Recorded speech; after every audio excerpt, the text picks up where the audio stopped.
من ذا الذی یشفع عندہ الا باذنہ. اب وہ آ گیا شفاعت کا مسئلہ. پہلے تو یہاں پر نوٹ کیجئے کہ انداز کیا ہے. من ذا الذی یشفع عندہ الا باذنہ. کون ہے وہ جو شفاعت کی جرات کر سکے اس کی جناب میں مگر اس کی اجازت سے. پہلا انداز جو ہے وہ بڑا پھر چیلنجنگ ہے کون وہ جو یہ سمجھتا ہو کہ اسے یہ اختیار حاصل ہے، جو سمجھتا ہو کہ اسے وہ زور حاصل ہے، وہ قوت حاصل ہے کہ اس کی بنا پر اس کی سفارش مانی جائے. کوئی نہیں ہے اس کائنات میں. کس نہ باشا من ذا الذی یشفع عندہ. کون ہے وہ جو شفاعت کر سکے اس کی جناب میں الا باذنہ. استثناء آ گیا. ہاں اس کی اجازت. اب اس کو لوٹ کر لیجئے چونکہ ہمارے ہاں یہ مسئلہ ہے، بڑا اختلافی مسئلہ ہے. اس کی حقیقت کیا ہے؟ دیکھیے، پہلی بات تو میں نے آپ سے عرض کی کہ 3 دفعہ کی ایبسولوٹ نیگیشن کے بعد، کیٹیگوریکل نیگیشن کے بعد یہاں اس بات آیا. 3 دفعہ وہ میں گنوا چکا ہوں. سورہ بقرہ کا 6واں رکوع، سورہ بقرہ کا 15واں رکوع، پھر اس سے ایک آیت پہلے لا خلۃ ولا شفاعہ پھر آیا. اور پھر یہاں بھی انداز جو ہے بڑا پرجلال، من ذا الذی یشفع عندہ الا. استثناء جو ہے اس کو بمقابلہ اس نفی کے ذرا اگر تولیں گے تو یہ بہت کمزور ہے اس کیٹیگوریکل ڈینائل کے مقابلے. نمبر 2 باذن نہیں. اصل میں شفاعت کہتے کسے؟ شفع کہتے دوہری 6. وتر والشفع والوتر. یہ وتر جو ہے 3 نمازیں ہم پڑھتے، 3 رکعت پڑھتے وتر ہے، اور 2 پڑھتے ہیں. یہ شفع یہ ہے کہ کسی کی درخواست کے ساتھ آپ بھی اپنی درخواست شامل کر کے اسے دوہرا بنا دیں. کوئی شخص معافی مانگ رہا ہے اللہ سے، اے اللہ مجھے معاف فرما دے، اللہم اغفر لی. آپ بھی کہیں اے اللہ معاف فرما دے، اللہم اغفر لہو. یہ شفاعت ہے. زندگی میں شفاعت ہوتی ہے، ہم کرتے ہیں. مردوں کے لیے کرتے ہیں، زندوں کے لیے کرتے ہیں. تو شفاعت اس معنی میں کہ دعا کی جائے، اے اللہ اس کو معاف فرما دے، اللہ اس پر رحم فرما. کوئی شخص اپنے لیے رحم مانگ رہا ہے، ہم بھی دعا کریں. البتہ دعا میں فرق ہوگا. کہیں کسی کے لیے نبی دعا کرے، جیسا کہ قرآن مجید میں آتا ہے کہ یہ منافق لوگ اگر جب ان سے خطا ہو گئی تھی، اگر یہ حاضر ہوتے حضور کی خدمت میں اور وہ خود بھی اللہ سے استغفار کرتے، واستغفر لهم الرسول، اور رسول بھی استغفار کرتے، تو لوجدوا اللہ توابا رحیما، تو وہ پاتے کہ اللہ تو توبہ کو قبول فرمانے والا اور رحم فرمانے والا. تو گویا کہ زندگی میں بھی حضور شفاعت فرماتے تھے کہ اللہ تیرا یہ بندہ اپنی خطا مان رہا ہے، اے اللہ تو اسے معاف فرما دے. بس اوقات ایسا ہوتا تھا میں نے معاف کر دیا، اے اللہ تو بھی معاف کر. کیونکہ جو خطا ہوتی تھی ظاہر بات ہے وہ کسی دین کے معاملے میں ہوتی تھی، اور حضور چونکہ اس وقت کی جو جد و جہد ہو رہی تھی اس کے قائد تھے، تو گویا کہ وہ ان کے خلاف ایک بات جا رہی ہے، تو میں نے بھی معاف کر دیا، اللہ تو بھی معاف فرما دے. یہ شفاعت قیامت میں بھی ہوگی. البتہ 2 اذن اس کے ساتھ شامل ہیں. جو شفاعت کرے اسے اجازت ملے کہ ہاں تم شفاعت کر سکتے ہو. جس کے لیے سفارش کی جا رہی ہو اس کے لیے بھی ایکسپریس پرمیشن ملے، اس کے لیے کر سکتے. یہ 2 طرفہ اذن مختلف مقامات پر قرآن مجید کے اگر آپ اس کا جائزہ لیں گے تو ایک اذن نہیں ہے. اللہ کا اذن اس بندے کو کہ تم سفارش کر سکتے ہو، اس بندے کے لیے. یہ دونوں چیزیں اذن میں شامل ہیں. اب سوال پیدا ہوتا ہے جب ہم ساری باتوں کی کوئی عقلی توجیہ بھی کرنے کی کوشش کرتے ہیں کہ پھر شفاعت کا فائدہ کیا ہے. پہلی بات تو یہ سب مانتے ہیں، جو بریلوی مکتب فکر کے لوگ ہیں وہ بھی مانتے ہیں کہ ایسی کوئی شفاعت نہیں ہے کہ جو اللہ پر کوئی اپنے اقتدار، اپنے غلبے، اپنی قوت کے بل پر اللہ سے کوئی بات کروا لے. اس کا کوئی امکان نہیں. وہ تو شرک ہو جائے گا، بدترین قسم کا شرک ہو جائے گا. لیکن شفاعت کی پھر کیا مقام، کیا ہے، کمال کیا ہے؟ اللہ تعالیٰ اپنے کچھ نیک بندوں کا جو اس کے ہاں مقام اور مرتبہ ہے، جو قدر و منزلت ہے، اس کے اظہار کے لیے شفاعت کی اجازت دے. لیکن اب اگر ہم یہ سمجھے کہ جیسے یہ مجمع لگا ہوا ہے اور میں کہوں صاحب اچھا صاحب آپ کر سکتے ہیں شفاعت ان کے حق میں، تو پھر تو کوئی قدر و منزلت ان کی تو سامنے نہ آئی، وہ تو میرا اختیار آیا نا لوگوں کے سامنے. لہذا یہ خفیہ ہوگی کمیونیکیشن، وحی کے ذریعے سے. وحی کسے کہتے ہیں؟ الاعلام بالخفاء والسرعہ. ہوگی اندر، لیکن یہ کہ لوگوں کے سامنے یہی آئے گا کہ انہوں نے ان کے حق میں سفارش کی ہے، اللہ نے منظور کر لی ہے، ان کا اللہ کے ہاں مقام ہے، رتبہ ہے. ان کا پایا ہے، ان کی قدر و منزلت۔ اس طریقے سے ان بندوں کی قدر و منزلت کا اظہار ہو جائے گا پبلک کے سامنے علی رؤوس الاشہاد۔ بس اس میں یہ باریک فرق جو ذہن میں آ جائے تو ساری گتھی کھل جاتی ہے، حل ہو جاتی ہے، کہ اس میں یہی ہے کہ یہ اجازت جو ہے یہ اعلانیہ نہیں ہوگی، یہ اجازت مخفی ہوگی، الاعلام بالسرعۃ والخفاء، اور اس کے ذریعے سے اللہ تعالیٰ جو ہے، لیکن آپ کے لیے یہ عقیدہ رکھنا لازم ہے کہ کوئی شفاعت نہیں کر سکے گا وہاں بغیر اللہ کی مرضی کے، اور کسی کے حق میں شفاعت نہیں کی جا سکے گی جس کے لیے اللہ کی مرضی نہ ہو۔ اگر ان دونوں لیمیٹیشنز کے بغیر آپ نے شفاعت کا کوئی تصور ذہن میں رکھا تو یہ گمراہی کی بنیاد بن جائے، پھر آپ کا تکیہ اس شفاعت پر ہو جائے۔ اور آپ کو معلوم ہونا چاہیے اصل شرک کی بنیاد، خاص طور پر جو عرب میں مشرکین تھے، ان کی شرک کی بنیاد تو شفاعت باطلہ کا تصور تو تھا۔ وہ یہ تو نہیں کہتے تھے کہ لات اور عزا اور منات نے جو ہے کائنات اور زمین کو پیدا کیا ہے، معاذ اللہ۔ قرآن میں بار بار آتا ہے وَلَئِن سَأَلْتَهُم مَّن خَلَقَ السَّمَاوَاتِ وَالْأَرْضَ لَيَقُولُنَّ اللَّهُ۔ اے نبی اگر آپ ان مشرکوں سے پوچھیں گے آسمان اور زمین کس نے پیدا کیے، یہ کہیں گے اللہ نے پیدا کیے۔ اور کس نے کیے؟ لات نے، عزا نے، منات نے، کسی نے بھی پیدا نہیں کیے۔ ان کا مقام کیا تھا؟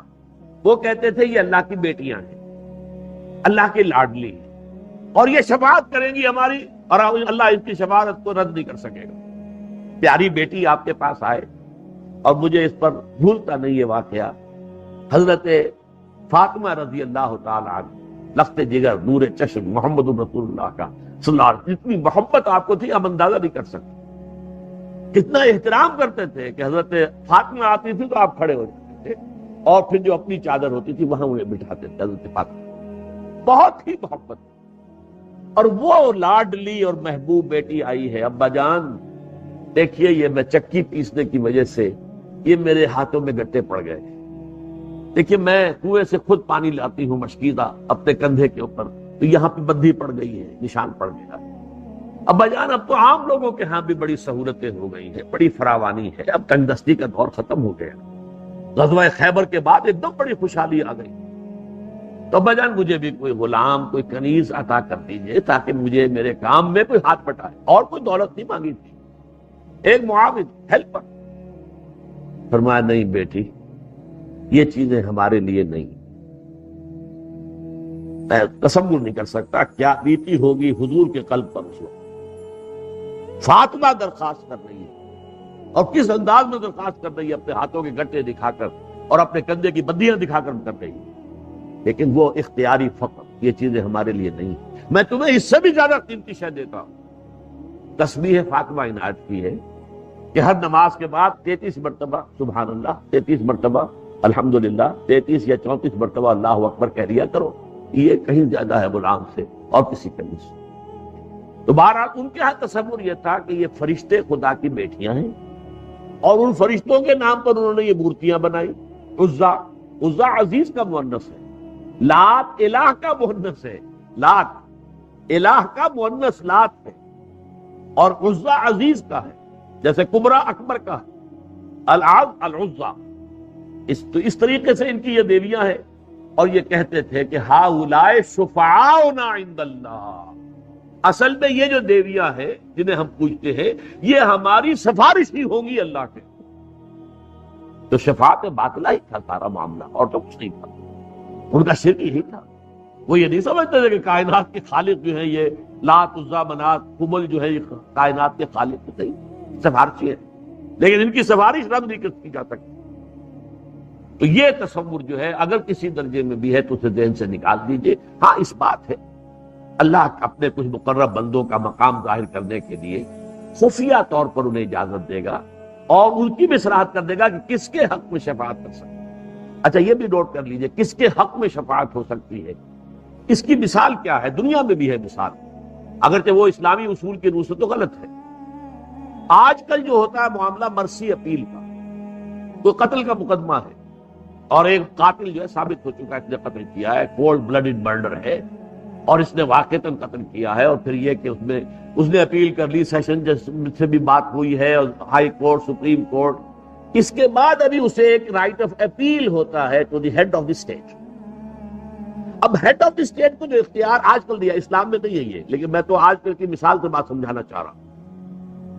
ہیڈ آف دی اسٹیٹ کے پاس یہ اختیار نہیں، یہ بھی مطلق نہیں ہوتا، وہ بھی ایک طرح کا ریویو کرتا ہے پورے مقدمے کو دیکھ کر کہ کہیں کوئی ایسی بات، بسا اوقات ایسا ہوتا ہے کہ قانون کی لمیٹیشنز ہیں کہ جن کے اندر بعض چیزوں کو آپ کنسیڈر نہیں کر سکتے، اس کے لیے کیا محرک بن گیا تھا، اس کے لیے کیا حالات تھے، کس طرح کی تنگی میں یہ آ گیا تھا، ان چیزوں کو ظاہر بات ہے قانون اس سے ڈیل نہیں کر سکتا۔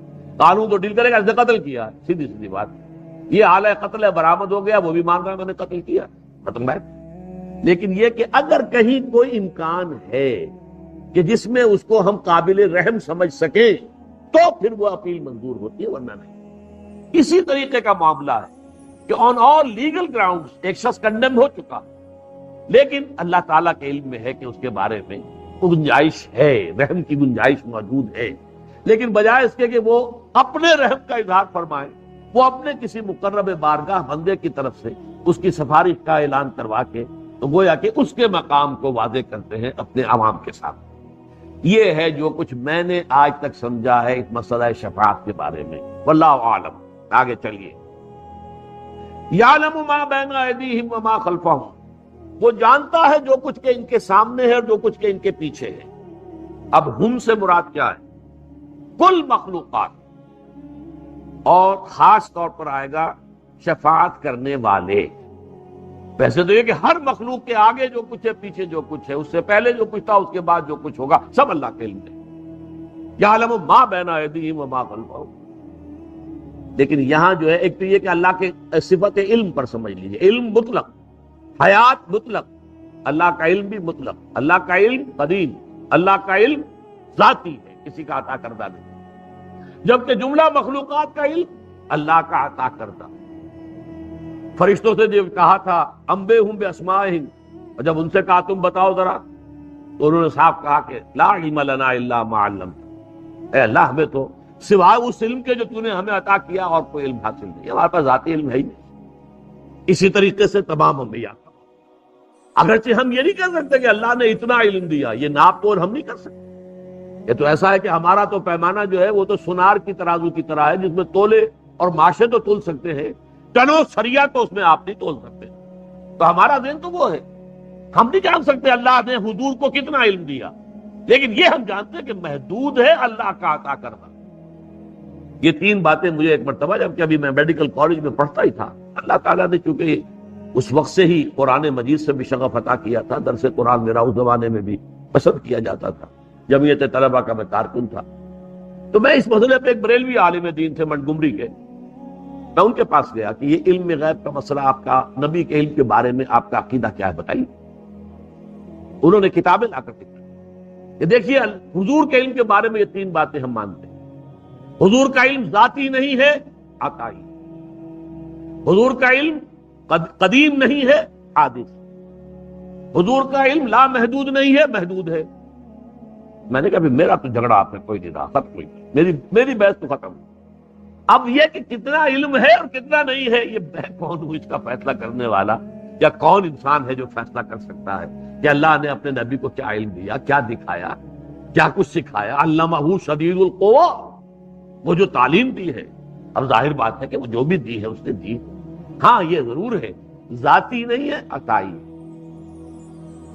قدیم نہیں ہے، حادث، لا محدود نہیں ہے، محدود۔ اب محدود جو ہے کروڑوں بھی ہے تو بھی محدود ہے، اور 10-20 کا عدد ہے وہ بھی محدود ہے۔ محدود کے اندر آپ اس کے کوانٹٹی پہلو پر مت جائیے، لیکن ہے محدود، لمٹ۔ تو فرمایا اب خاص طور پر اس کا تعلق جو ہے شفاعت کے ساتھ ہے۔ اب اس کو ایک تمثیل سے سمجھیے، آپ اگر کسی مجسٹریٹ کے پاس جاتے ہیں، کسی کی سفارش کر دیں تو کیا کہتے ہیں اسے؟ دیکھیے اصل میں FIR کے اندر یہ شرارت کر دی گئی، یہ یوں ہو گیا، پھر جو ہے فلاں شخص نے رشوت لے لی ہے، اور یہ شخص جو ہے مقدمہ جو ہے وہ تو نظر آ رہا ہے کہ یہ مجرم ہے، لیکن میں آپ کو بتا رہا ہوں کہ مجرم نہیں، آپ کے علم میں نہیں ہے، میں آپ کو بتا رہا ہوں۔ یہی ہوتا ہے نا۔ کیا اللہ کے سامنے بھی کوئی یہ کہہ سکتا ہے اے اللہ تجھے معلوم نہیں، میں بتاتا ہوں؟ یہ ایسا نہیں ہے جیسا کہ فرشتوں کی لکھی ہوئی رپورٹ میں آیا ہے، نہیں نہیں نہیں، یہ فرشتوں سے غلطی ہو گئی ہوگی، یہ ایسا نہیں ہے، اس بندے کو میں جانتا ہوں، یہ بات تو کوئی نہیں کہہ سکتا۔ تو یعلم ما بین ایدیہم وما خلفہم، وہ تو جانتا ہے ہر وہ شے جو ان کے پیچھے اور ان کے آگے ہے. وَلَا يُحِيطُونَ بِشَيْءٍ مِّنْ عِلْمِهِ إِلَّا بِمَا شَاءَ. جبکہ ان کا حال یہ ہے کہ وہ اللہ کے علم میں سے احاطہ کر ہی نہیں سکتے کسی شے کا سوائے اس کے جو اللہ چاہے. اب یہاں مخلوق کا علم اور اللہ کے علم کا تقابل ہے.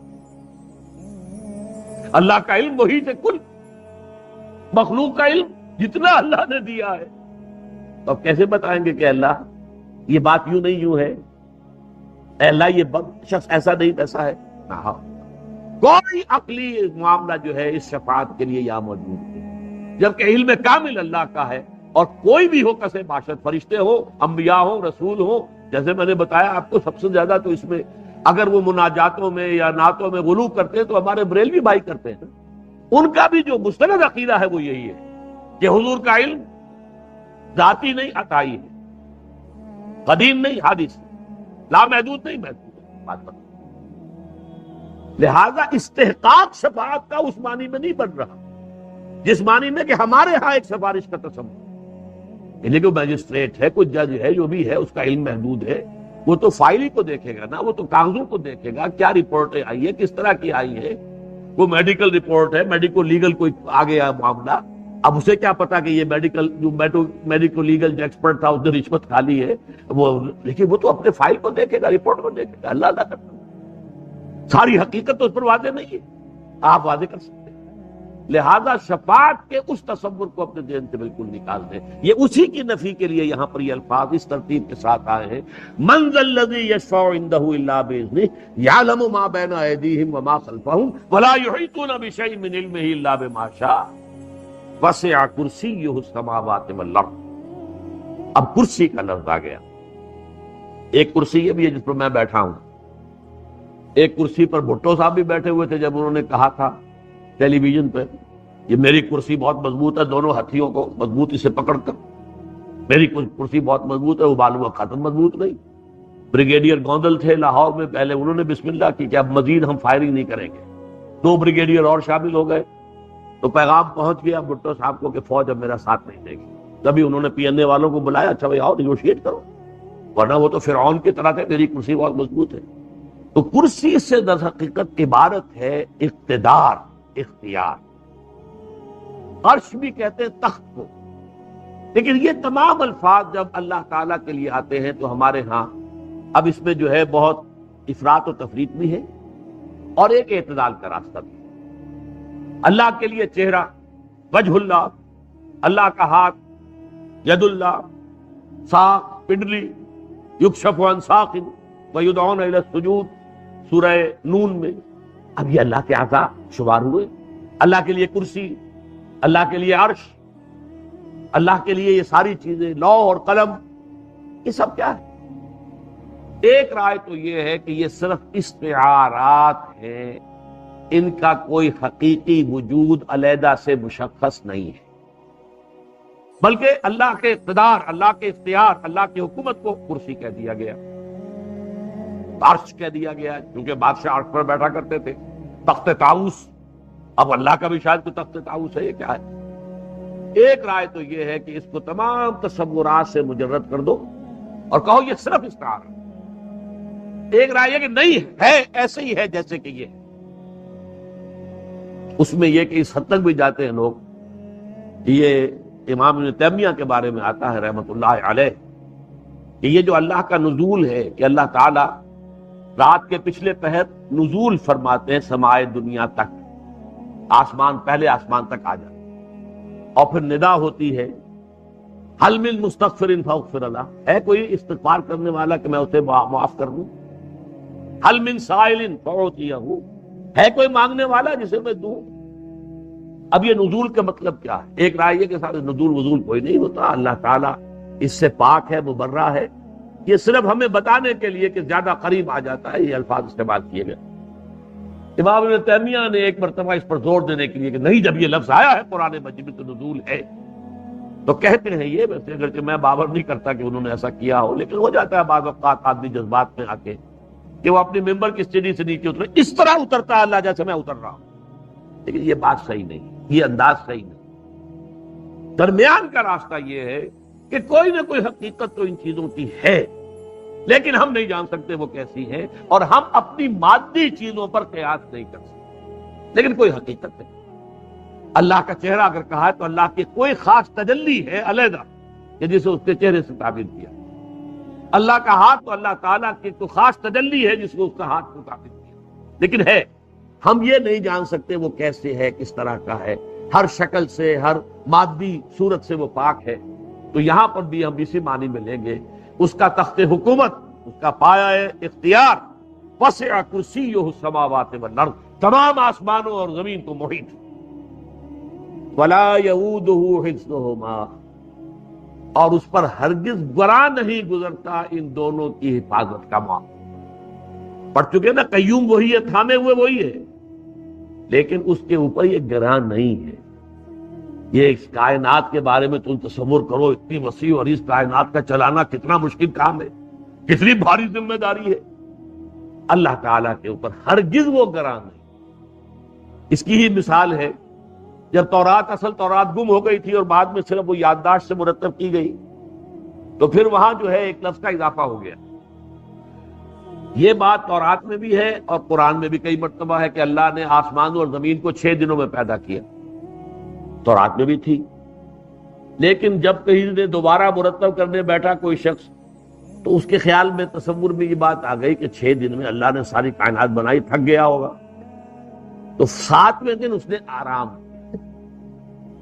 یہ ہے آرام کا تصور کہ جو تورات سے شروع ہوا اور پھر انجیل میں بھی، اور اس کے اندر یہ ہے کہ یہ اتوار کا دن آرام کا یا ہفتے کا دن آرام کا۔ تو یہ آرام کا تصور جو ویک اینڈ کا کانسیپٹ ہے، اسلام میں نہیں ہے۔ اب اس کی نفی کی سورہ قاف میں، وَلَقَدْ خَلَقْنَا السَّمَاوَاتِ وَالْأَرْضَ وَمَا بَيْنَهُمَا فِي سِتَّةِ أَيَّامٍ وَمَا مَسَّنَا مِن لُغُوبٍ، واقعی ہم نے آسمان اور زمین اور جو کچھ ان کے مابین ہے اسے 6 دنوں ہی میں پیدا کیا تھا، لیکن ہمیں کوئی تکان تاری نہیں ہوئی تھی کہ جس کی وجہ سے ہمیں کسی آرام کی احتیاج۔ وہی بات یہاں کہی جا رہی ہے، وَلَا يَؤُودُهُ حِفْظُهُمَا وَهُوَ الْعَلِيُّ الْعَظِيمُ۔ وہ العلی، العلی، علی، یہ ہے صفت، بہت بلند و بالا، رفیع الشان، العلی، سب سے بڑھ کر بلند و بالا اور رفیع الشان، اور العظیم، عظمت۔ اب یہ دو دیکھیے ڈائمنشن ہیں، ایک ہے بلندی، ہم بھی کسی شے کی عظمت کا، ایک ہے کوئی شے اپنے حجم میں، جسامت میں، اپنی اس طرح کی شکل میں بہت عظیم ہو، عظمت والی، ایک یہ کہ بلند بہت ہے۔ اللہ کی ذات کے لیے دونوں الفاظ آئے، لیکن اس پر قیاس نہ کیجئے کہ کوئی مادی کیفیات، بہت بلند و بالا ہر شے سے، اور ہر بلند و بالا ہستی سے بلند تر، اور بہت عظمت والا، وَهُوَ الْعَلِيُّ الْعَظِيمُ۔ یہاں آپ نے دیکھا کہ یہ آیت مبارکہ توحید فی الصفات کے ضمن میں حکمت کا، دانائی کا اور اللہ تعالیٰ کی معرفت کا بہت بڑا۔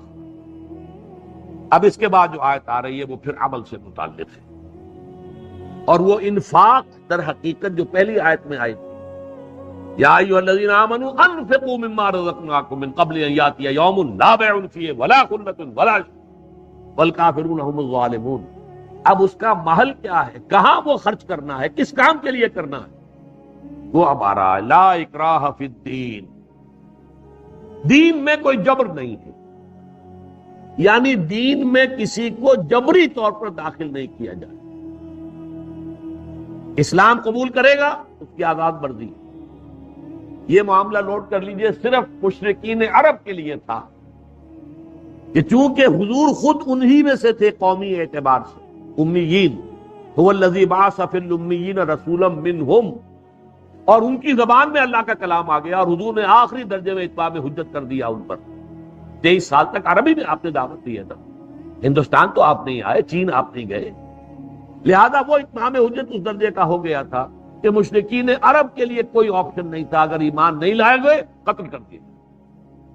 یہ سورہ توبہ کے شروع میں جو ہے کہ 4 مہینے کی مہلت ہے، سارے معاہدے ختم، براۃ من اللہ ورسولہ الی الذین عاہدتم من المشرکین، 4 مہینے کی مہلت ہے، فاذا انسلخ الاشہر الحرم فاقتلوا المشرکین حیث وجدتموہم۔ جب یہ 4 مہینے ختم ہو جائیں تو اے مسلمانوں قتل کرو ان مشرکوں کو جہاں بھی پاؤ۔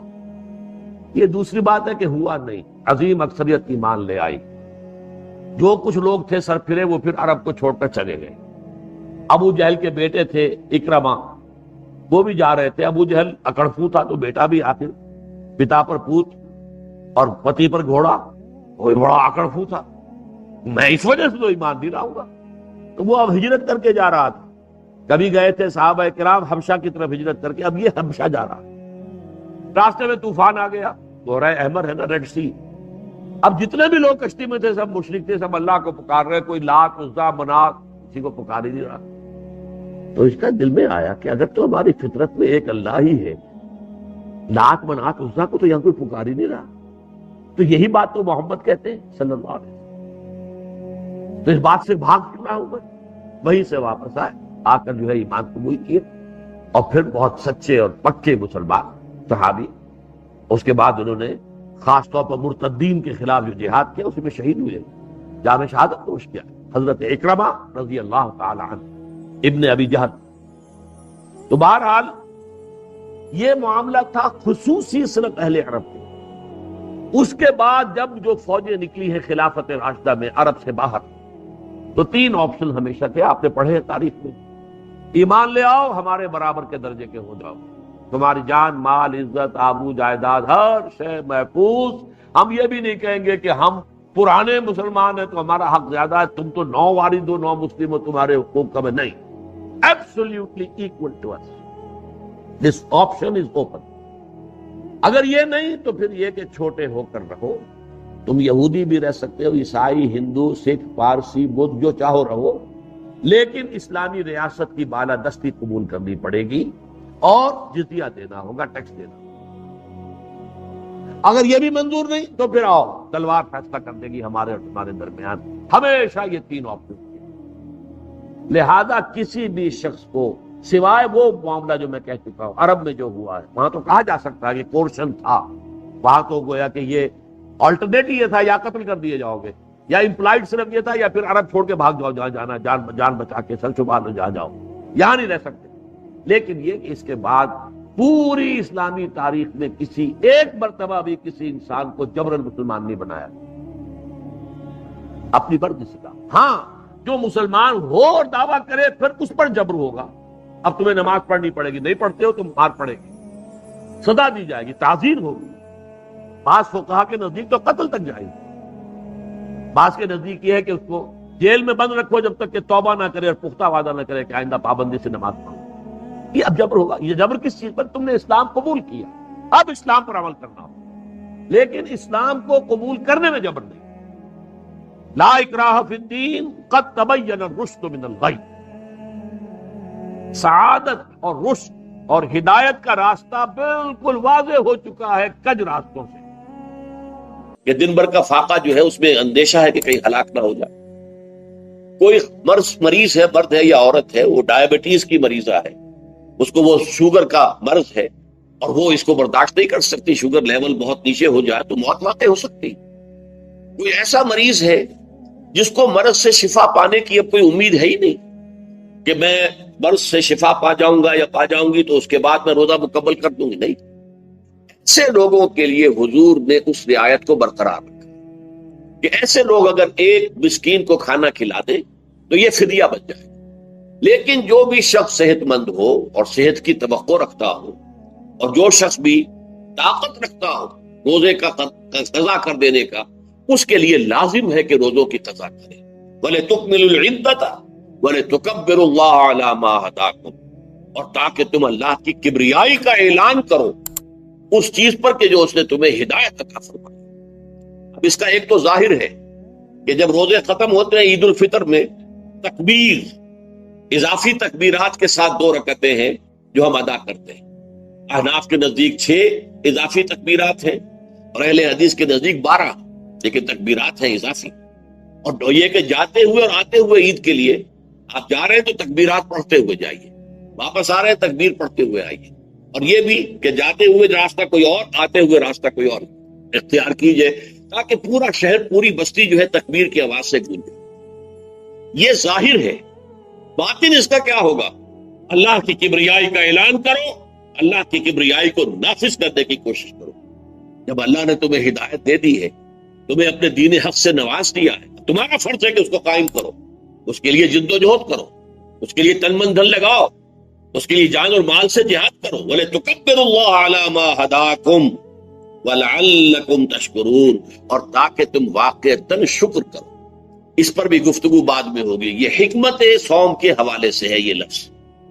اس کے بعد جو ہے ایک آیت چھوڑ کر پھر اگلی 5ویں آیت پڑھیے۔ یہ ہے تکمیلی احکام۔ ابتدائی احکام آ گئے، نمبر 2 میں صوم رمضان کا حکم آ گیا، نمبر 3 پر ہوا کیا تھا کہ جب روزوں کا حکم دیا گیا تو چونکہ مثال آپ نے رکھی تھی یہود کی کہ یہود جو ہے عاشورہ کا روزہ رکھتے ہیں تو ہم بھی کیوں نہ رکھیں، مسلمانوں تم بھی رکھو۔ اس سے گمان یہ کیا گیا کہ جو احکام یہود کی شریعت میں ہے روزے کے، شاید وہی ہماری شریعت میں بھی ہے، اور ان کی شریعت میں یہ تھا کہ رات کو سو گئے تو روزہ شروع ہو گیا، اور وہ روزہ اب نہ کوئی سحری ہے نہ رات میں کے دوران کوئی میاں اور بیوی جو ہے وہ ہم بستری کر سکتے ہیں، بلکہ یہ کہ وہ روزہ صبح سے لے کر پھر جب رات کے بعد صبح آئے گی، صبح سے پھر دوپہر اور شام اور غروب آفتاب پر جا کر روزہ ختم ہو، گویا کہ کم و بیش 20 گھنٹے کا روزہ یا 21 گھنٹے کا روزہ، کیونکہ اگر غروب آفتاب کے 3 گھنٹے کے بعد آدمی سو گیا تو وہاں سے جو روزہ شروع ہوا ہے تو غروب آفتاب پر اگلے روز جو ہے وہ ختم ہوگا، تو ہو جائے گا 20-21 گھنٹے کا روزہ۔ یہ روزے کا حکم لوگوں نے سمجھا، اس کی صراحت کوئی نہیں تھی، لیکن لوگ جو ہے چونکہ صراحت منفی بھی نہیں تھی مثبت بھی نہیں تھی، لہذا وہ رات کے وقت میں جب دن ہوتے تھے روزوں کے، ان کی راتوں میں وہ اپنی جو بھی ایک طبیعی ضرورت ہے جو ہم بستری ہے میاں اور بیوی کی، شوہر اور بیوی کی، وہ کر گزرتے تھے جذبات کے اندر، جو بھی اس وقت ان کی احتیاج ہوئی، دل میں کھٹک رہتی تھی کہ پتہ نہیں ہم نے یہ صحیح کام کیا نہیں کیا، غلط کیا۔ تو اس سے یہ کہ ظاہر بات ہے کہ پھر قرآن مجید اسے قرار دے رہا ہے اپنے آپ سے خیانت کرنا۔ جب انسان اپنے ضمیر کے خلاف کوئی بات کر رہا ہو تو چاہے وہ بات صحیح ہے لیکن وہ اسے گناہ سمجھ کے کر رہا ہے تو اس نے تو گناہ کیا، وہ اپنے آپ سے تو خیانت کر رہا ہے۔ ایک شخص ہے وہ بکری کا گوشت کھا رہا ہے لیکن سمجھتا یہ کہ یہ سور کا گوشت ہے، تو اس نے تو سور ہی کا کھایا نا، اس نے بکری کا تو نہیں کھایا، لیکن اس نے سمجھا یہ کہ یہ سور کا گوشت کھا رہا ہے۔ تو اس حوالے سے ایک دغدغہ سا دل میں رہتا تھا، پریشانی۔ تو اب جو یہ 5ویں آیت ہے، طویل ترین آیت ہے اس سلسلے کی، اس میں روزے کے تکمیلی احکام آ گئے جو ابدی ہیں، آج تک قائم ہیں اور قیامت تک قائم رہیں گے۔ فرمایا احل لکم لیلۃ الصیام الرفث الی نسائکم، اے مسلمانوں روزے کی راتوں میں تمہارے لیے حلال کر دیا گیا ہے اپنی بیویوں سے اپنی خواہش کا پورا کرنا۔ رفث الی نسائکم ہن لباس لکم وانتم لباس لہن، وہ تمہارے لیے بمنزلہ لباس ہیں، جیسے لباس کے اور انسان کے بدن کے درمیان کوئی حجاب نہیں ہوتا، ایسے ہی شوہر اور بیوی کے درمیان بھی کوئی حجاب نہیں رہتا۔ ہن لباس لکم وانتم لباس لہن، اور ویسے بھی ایک معنی میں کہ جیسے لباس آپ کو گرمی کی شدت سے بچاتا ہے، ورنہ ہو سکتا ہے کہ تیز دھوپ جو ہے جو عرب میں ہوتی تھی وہ تو آپ کی کھالوں کو جلا دے، تو یہ حفاظت کا ایک ذریعہ بھی ہے۔ اسی طریقے سے شوہر کے لیے بیوی اپنی عفت و عصمت کو برقرار رکھنے کے لیے ایک ذریعہ ہے کہ کہیں حرام میں منہ نہ مارے، بیوی موجود ہے، حلال ذریعے سے اپنی خواہش پوری کرے۔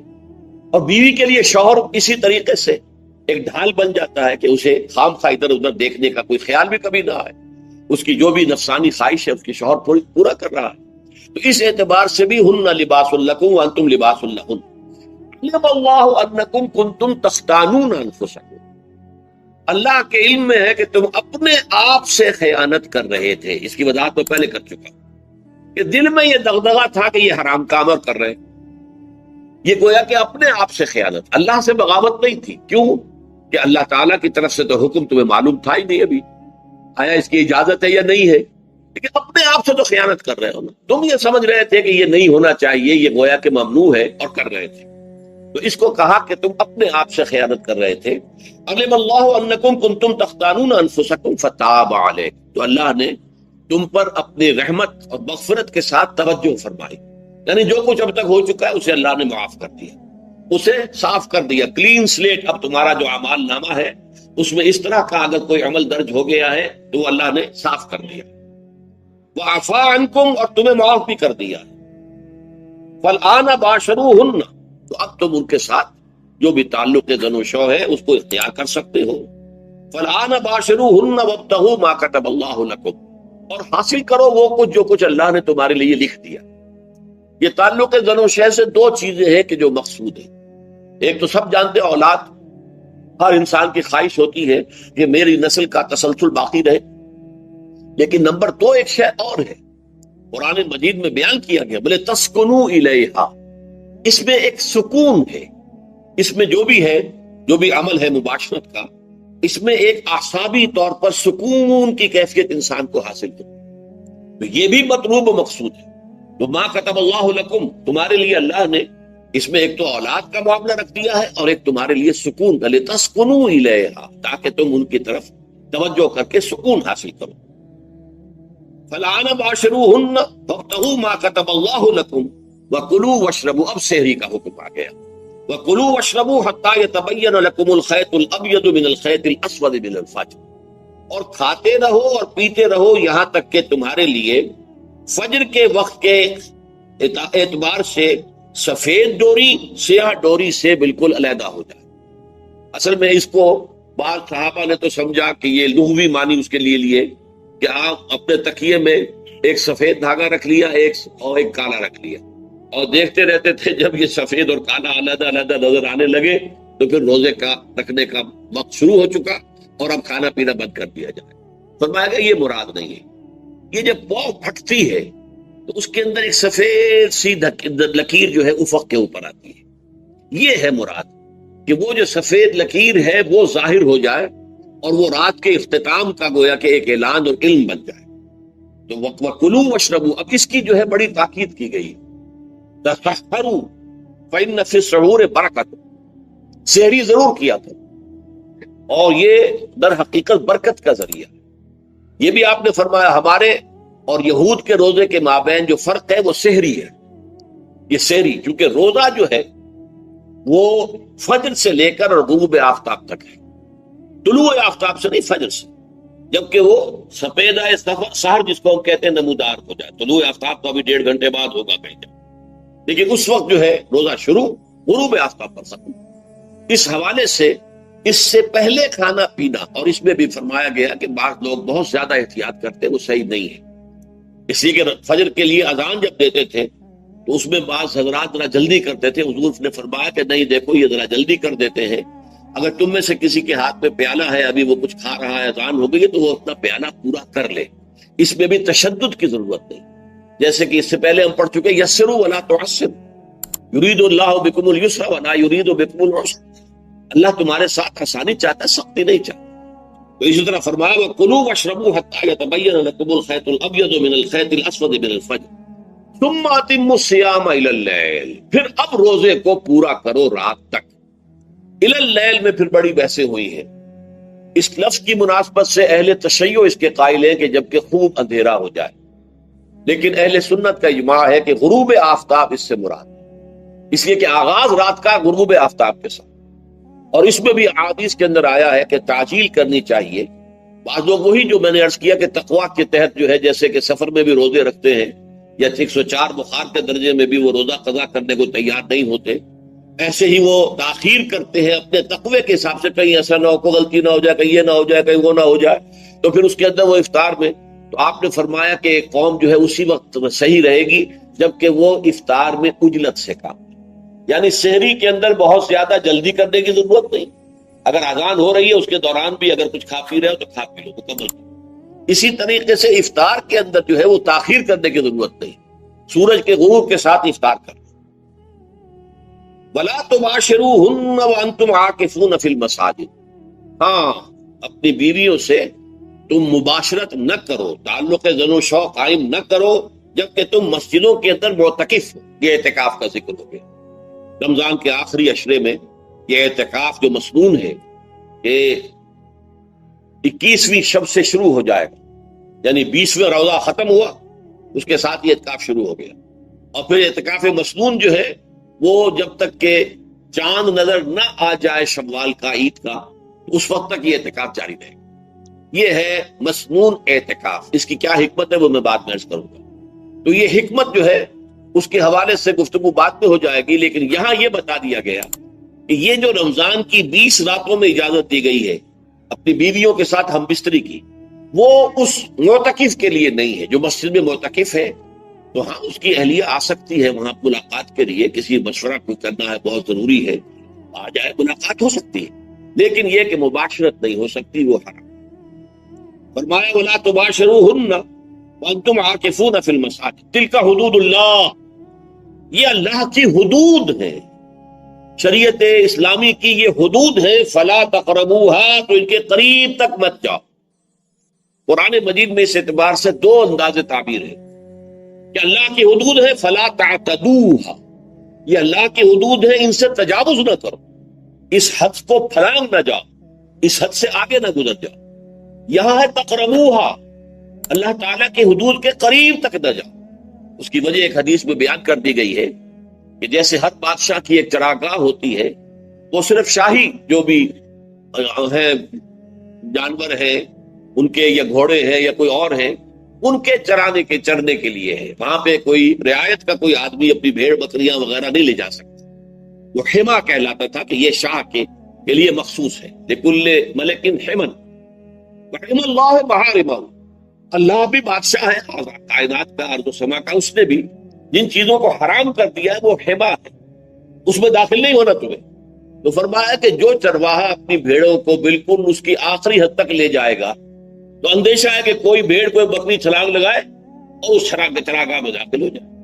اس لیے کیپ ایٹ اے ڈسٹینس، ایک فاصلے پر رہو۔ احتیاط کا تقاضا یہ ہے کہ اس آخری حد کے قریب نہ جاؤ، فلا تقربوہا، اس کے قریب نہ جاؤ۔ ان حدود کی تو سختی کے ساتھ پابندی کرنی ہے۔ ان کے لیے یہ ہے کہ ان کو نہ صرف یہ کہ ان سے تجاوز نہیں کرنا، بلکہ ان سے ذرا کچھ فاصلے ہی پر اپنے آپ کو رکھنا ہے۔ کذالک یبین اللہ آیاتہ للناس، اسی طریقے سے اللہ تعالیٰ واضح کرتا ہے اپنی آیات کو لوگوں کے لیے، وَلَعَلَّهُمْ يَتَّقُونَ، اور تاکہ وہ پھر تقویٰ کریں، بچیں۔ جب احکام معلوم ہو گئے اب بچنا آسان ہے، جب احکام معلوم نہیں تو اندیشہ ہے کہ کہیں کسی حرام کے اندر جو ہے وہ ملوث ہو جائے۔ جیسے کہ ایک حدیث میں آتا ہے کہ الحلال بین والحرام بین وبینہما مشتبہات، حلال کیا ہے یہ بھی واضح ہے، حرام کیا ہے یہ بھی واضح ہے، البتہ ان دونوں کے مابین کچھ چیزیں ہوتی ہیں متشابہات، پتہ نہیں حلال ہے کہ حرام ہے، تو تم بچو، ان چیزوں سے بھی بچو، اس لیے کہ اس کے اندر حرام ہونے کا اندیشہ ہے نا، لہذا ان سے بھی بچو۔ جو صریحاً حلال ہے اسی پر اکتفا، جن کے بارے میں تعین نہیں ہو پا رہا ہے کہ وہ حلال ہے، تو بچہ یہ بھی ثابت نہیں ہو رہا ہے کہ وہ حرام ہے، تو ان سے یہ تقویٰ کا تقاضا ہے۔ اگرچہ قانونی اعتبار سے یہ کہا جائے گا کہ وہ مباح، جس شے کی حرمت کا ثبوت ہمیں کتاب اللہ اور سنت رسول سے نہ ملے وہ مباح ہے، لیکن یہ ہے کہ تقویٰ کا تقاضا یہ ہے، قانون کا تقاضا یہ کہ مباح کو آپ اختیار کریں گے تو آپ پر گرفت نہیں ہوگی، اس لیے کہ اس کی حرمت ثابت نہیں ہے، لیکن تقویٰ کا تقاضا یہ ہے کہ آپ صرف اس شے پر اکتفا کریں کہ جس کے حلال ہونے کے لیے ثبوت اور دلیل موجود۔ تو یہ ہے کہ تلک حدود اللہ فلا تقربوها کذالک یبین اللہ لکم للناس آیاتہ للناس لعلہم یتقون۔ یہ احکام ہے تکمیلی روزے کے، جس کے ضمن میں میں نے کچھ احادیث نبویہ کے حوالے سے بھی ان کی مزید وضاحت کر دی۔ اب آئیے تیسری بات، روزے کا اصل حاصل کیا ہے؟ اب پہلی آیت پر ہمیں توجہ دینی ہوگی، یا ایھا الذین آمنوا کتب علیکم الصیام، اہل ایمان تم پر روزہ فرض کیا گیا، لکھ دیا گیا، طے کر دیا گیا۔ اگرچہ جیسا کہ میں نے عرض کیا یہ ابتدائی حکم ہے اور اس میں وجوب علی تخییر وہ بعد میں آ چکا دوسری آیت، کما کتب علی الذین من قبلکم، جیسے کہ یہ فرض کیا گیا تھا ان پر جو تم سے پہلے تھے، یعنی یہود اور نصارہ، ان پر بھی یہ روزہ جو ہے یہ فرض تھا۔ البتہ احکام مختلف ہو گئے، جیسے جمعے کا دن، اور جمعے کو چھوڑ کر یہودیوں نے سبت کا دن اختیار کیا، عیسائیوں نے جو ہے وہ سنڈے کو اختیار کر لیا، لیکن احکام میں فرق ہے۔ وہاں پورے سبت کے دن، ہفتے کے دن کاروبار دنیاوی مطلقاً حرام، لیکن ہمارے ہاں شریعت کے اندر آسانی پیدا کی گئی کہ صرف جمعے کی اذان سے لے کر نماز ادا ہو جانے تک وہ حرام ہے، لیکن باقی یہ ہے کہ اس سے پہلے بھی اگر کرو اور بعد میں جب فَإِذَا قُضِيَتِ الصَّلَاةُ فَانتَشِرُوا فِي الْأَرْضِ وَابْتَغُوا مِن فَضْلِ اللَّهِ، جب نماز ادا ہو چکے تو جاؤ، منتشر ہو سکتے ہو زمین میں اور اللہ تعالیٰ کے فضل کو تلاش کر سکتے ہو۔ تو اسی طریقے سے اگرچہ حکم روزہ جو ہے وہ تو سابقہ امتوں میں بھی تھا، لیکن یہ اس کے احکام جو ہے ان کے اندر تغیر و تبدل ہے۔ کتب علیکم الصیام کما کتب علی الذین من قبلکم لعلکم تتقون، تاکہ تمہارے اندر تقوی پیدا ہو۔ اب یہ ہے حکمت صوم کی پہلی آیت۔ تقوی کسے کہتے ہیں؟ بچنا۔ کس چیز سے بچنا؟ اللہ نے جو چیزیں حرام کی ان سے بچنا، اللہ کے احکام کو توڑنے سے بچنا۔ دیکھیے یہ لفظ جو ہے اس کا مادہ ہے وا، قاف اور یا، وقا۔ وقا یقی کے معنی ہے کسی کو بچانا۔ ہم دعا مانگتے وقنا عذاب النار، اے اللہ ہمیں آگ کے عذاب سے بچا دے، لیکن اتقا بنتا ہے باب افتعال، واو تے میں شامل ہو گئی تو اتقا، اور اسی سے تقوی ہے۔ تقوی کے معنی کیا ہے؟ بچنا، خود بچنا۔ وقا یقی دوسرے کو بچانا۔ بچنا اللہ کے احکام کو توڑنے سے، اللہ کی حرام کردہ چیزوں میں ملوث ہونے سے، اللہ کے غضب سے، غصے سے، اللہ کی ناراضگی سے، اور آخرت میں اللہ کے عذاب سے۔ یہ بچنے کی روش ہے۔ پوری زندگی میں بھی اس کو جاری رکھو۔ یہ تقویٰ زندگی میں کیا ہوگا؟ اللہ کے احکام کو توڑنے سے بچنا، اللہ کی حرام کردہ چیزوں میں ملوث ہو جانا، ان کا استعمال کھانے پینے سے متعلق ہو یا وہ شہوت سے متعلق ہو یا کسی اور چیز سے متعلق ہو، اس سے بچنا۔ اور یہ بچنا جو ہے آخرت میں نتیجہ خیز ہوگا، جہنم سے بچاؤ ہو جائے گا، آگ کے عذاب سے نجات مل جائے گا۔ اچھا روزے کا اس سے تعلق کیا ہے یہ سمجھ۔ دیکھیے ہمارے گناہوں کا سب سے بڑا سبب ہمارے نفسانی تقاضے ہیں۔ ہم ایک حیوان بھی ہیں اور حیوان سے برتر بھی کچھ ہے، وہ میں بعد میں عرض کروں گا، لیکن حیوان تو ہے۔ جیسے ہر حیوان کو کچھ خوراک کی ضرورت ہے، ہمیں بھی ضرورت ہے۔ ہر حیوان کو بقائے نسل کا معاملہ جنسی ہے، وہ ہمارا بھی ہے۔ ہر حیوان کو کوئی نہ کوئی سر چھپانے کی جگہ چاہیے، کوئی گھونسلہ ہو، کوئی کھو ہو، کوئی بل ہو، کچھ بھی ہو، اس سے چاہیے آخر۔ اسی طریقے سے ہمارے سارے تقاضے ہیں۔ حیوانات کو بھی آرام چاہیے، ہمیں بھی آرام چاہیے۔ یہ حیوانی تقاضے جو ہیں جن کو ہم کہیں گے اینیمل انسٹنکٹس، ہمارے وجود کے اندر ہیں یہ، اور ان کا تقاضا ہمارے اندر سے ابھرتا۔ اسی کو اڈ اینڈ لیبیڈو کہا ہے فرائڈ نے۔ جدید نفسیات کا بابا آدم جو ہے وہ فرائڈ ہے، اس نے اسے اڈ اور لفٹ سے تعبیر کیا، اس سے اوپر سیلف کو لایا، اور اس کے بعد جو ہے وہ سپر ایگو ہے۔ تو یہ تین درجے اس نے متعین کیے ہیں، اور میں اس کی دقت نظر، ایکیوٹی آف آبزرویشن کا بہت قائل ہوں۔ اگرچہ نظریات کا جو نتیجہ اس نے نکالا ہے وہ غلط ہے، لیکن ایکویٹی آف آبزرویشن کا قائل ہوں کہ اس نے انسانی شخصیت کے 3 لیولز کو آئیڈینٹیفائی کیا۔ یہی 3 لیولز ہمارے ہاں، نفس، قلب، روح، یہ 3 لیولز۔ اس نے کہا اڈ اینڈ لیبیڈو یہ لوئسٹ ہے، پھر ایگو، سیلف، پھر سپر ایگو۔ 3 لیول وہ بھی مانتا، اگرچہ ان کی تعبیر اس نے غلط کی ہے، لیکن جہاں تک اڈ اور لیبیڈو کی تعبیر ہے وہ صحیح ہے، وہ حیوانی تقاضے۔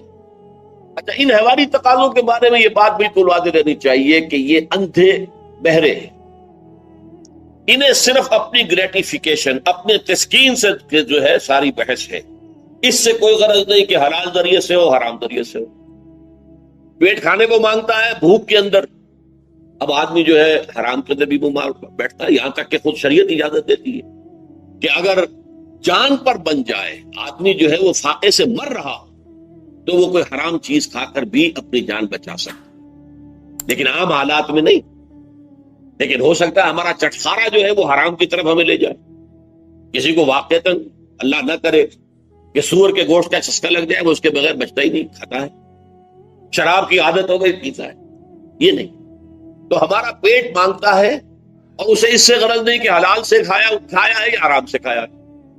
ہماری شہوت اپنی تسکین چاہتی ہے، اسے اس سے غرض نہیں کہ حلال سے یا حرام سے، جائز سے یا ناجائز سے۔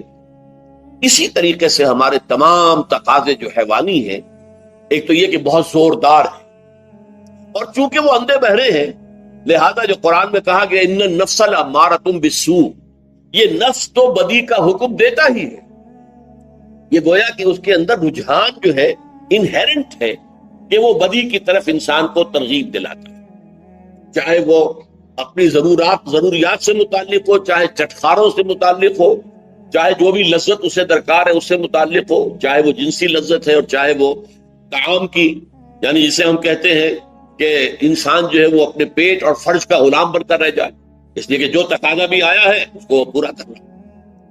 یہ جو کیفیت انسان کی ہے، اس کے لیے ایک مشق جو ہے وہ روزہ فراہم کرتا ہے۔ روزے کے آپ نے 12، 13، 14 گھنٹے کا بھی روزہ ہوتا ہے، بعض جگہوں پر 16، 17 گھنٹے کا روزہ ہوتا ہے۔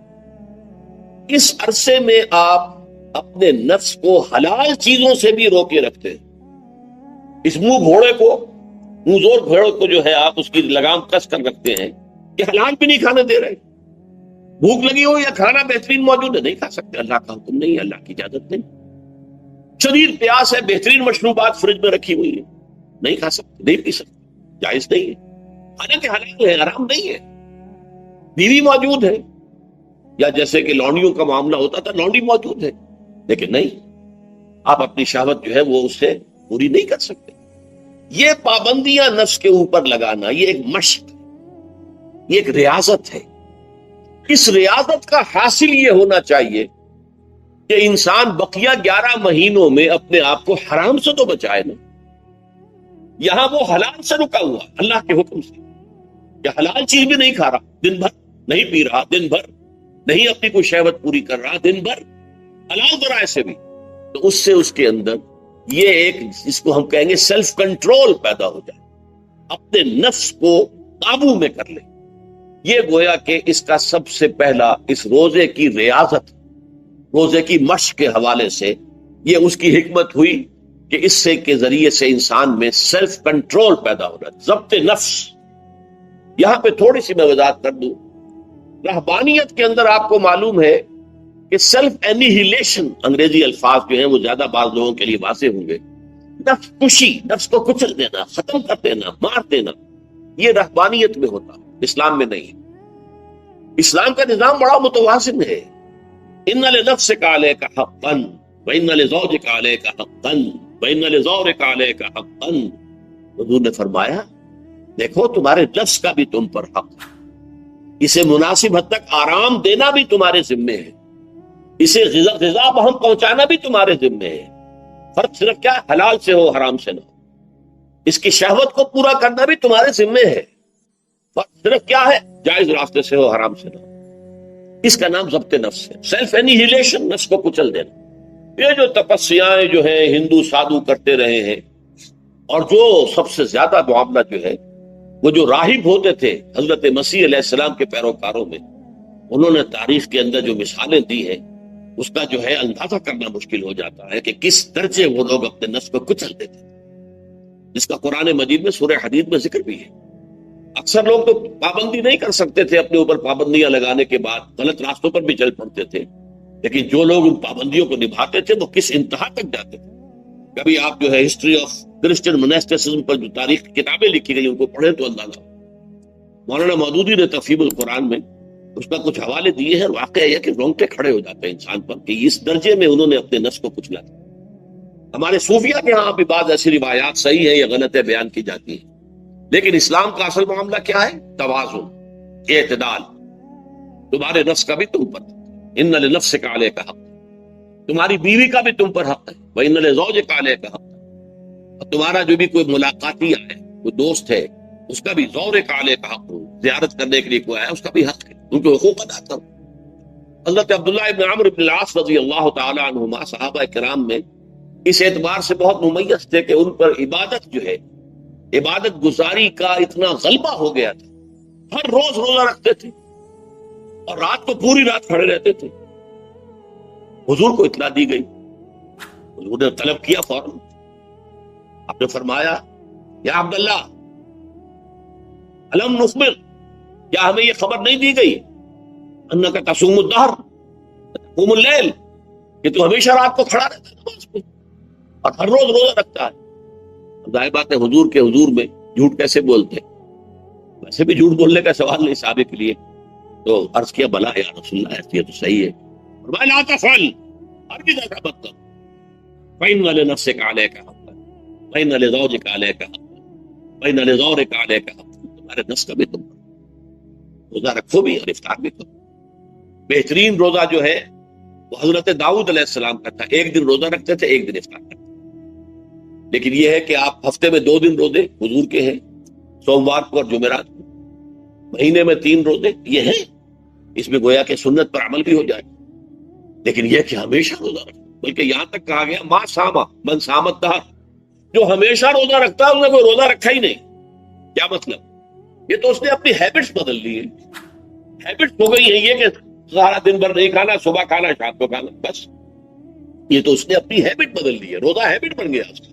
ما ساما من سامت دہر، جس نے ہمیشہ روزہ رکھا اس نے کوئی روزہ رکھا ہی نہیں۔ اس لیے کہ روزہ تو در حقیقت اس شخص پر شاخ گزرتا ہے جس کو عادت ہے دن میں کھانا کھانے کی، اس کو دن کے اندر 3 کھانے کھانے کی عادت ہے، تبھی تو وہ شاخ گزرے گا۔ اگر وہ عادت ہی آپ نے بدلنی ہے تو ظاہر بات ہے کہ پھر روزے کی جو برکت ہے وہ تو ظاہر نہیں ہوگی۔ تو بہرحال اس اعتبار سے غور کیجئے کہ یہ پہلا حکم جو ہے روزے کا، لعلکم تتقون، تاکہ تمہارے اندر تقوی پیدا ہو جائے، اپنے نفس پر کنٹرول پیدا ہو۔ اس کو یوں سمجھیے کہ یہ ایک بڑا منہ زور گھوڑا ہے، ہمارا جو نفس ہے، ہمارا جو جسم ہے، حیوانی نظام، اس پر ہماری خودی یا ہماری انا یا ہماری ایگو یا ہمارا سیلف، یہ اس پر حکمران ہے، اس کا گھوڑے کا سوار ہے۔ اب اگر گھوڑا منہ زور ہے اور سوار کے قابو میں نہیں ہے تو کیا نتیجہ نکلے گا؟ اب وہ گھوڑے کے اختیار میں ہے، سوار صاحب کی جان جو ہے وہ جا کر پٹک دے، کہیں کسی کھائی میں گرائے، کسی اور جگہ گرائے، وہ تو گویا کہ اس کے رحم و کرم پر۔ اگر سوار تکڑا ہے اور سوار نے جو ہے گھوڑے کو قابو میں کیا ہوا ہے، اس کی رانوں میں بھی جان ہے، دبایا ہوا ہے گھوڑے کو اپنی رانوں کے درمیان، تو ظاہر بات ہے کہ اب یہ گھوڑا جو ہے بہت بڑی ایسٹ ہے اس کے لیے۔ اب گھوڑا ادھر جائے گا جدھر سوار لے جانا چاہے گا، سوار اپنے مقصد، اپنی منزل تک پہنچے گا گھوڑے کے ذریعے سے۔ اور اگر برعکس ہے، جیسا کہ میں عرض کر چکا ہوں، تو وہ سوار جو ہے وہ گھوڑے کے رحم و کرم پر۔ یہی معاملہ ہے، ہماری خودی یا ہماری انا یا ہمارا ایگو، یہ در حقیقت یہ راکب ہے، اور ہمارا وجود حیوانی یہ مرکب ہے، یہ گھوڑا۔ اگر ہم قابو یافتہ ہوں اپنے گھوڑے کے اوپر تو یہی جسم ہمارے لیے ایک بہت بڑا ایسٹ ہے۔ ہاتھوں سے نیکی کمائیں گے، پاؤں سے نیکی کمائیں گے، آنکھوں سے نیکی کمائیں گے، کانوں سے نیکی کمائیں گے، یہ ساری نیکیاں کمانے کا ذریعہ بن جائے گا۔ تلاوت قرآن سن رہے ہیں تو کانوں کی نیکی ہو رہی ہے، قرآن دیکھ کر پڑھ رہے ہیں تو آنکھوں کی نیکی ہو رہی ہے۔ یہ سارے ہمارے اعصاب، ہمارے تمام اعضاء و جوارح نیکی کا ذریعہ ہے۔ لیکن اگر کہیں یہ ہمارا نفس امارہ، ایڈو لیبیڈو ہم پر قابو پا لے تو پھر ہم اس کے رحم و کرم پر، پھر وہ ہمیں جس کھائی میں چاہے گا گرا دے گا۔ تو اس اعتبار سے روزہ مجرد ابھی روزے کی بات ہو رہی ہے، وہ روزہ خاص طور پر کہ جس کا حکم پہلے دیا گیا۔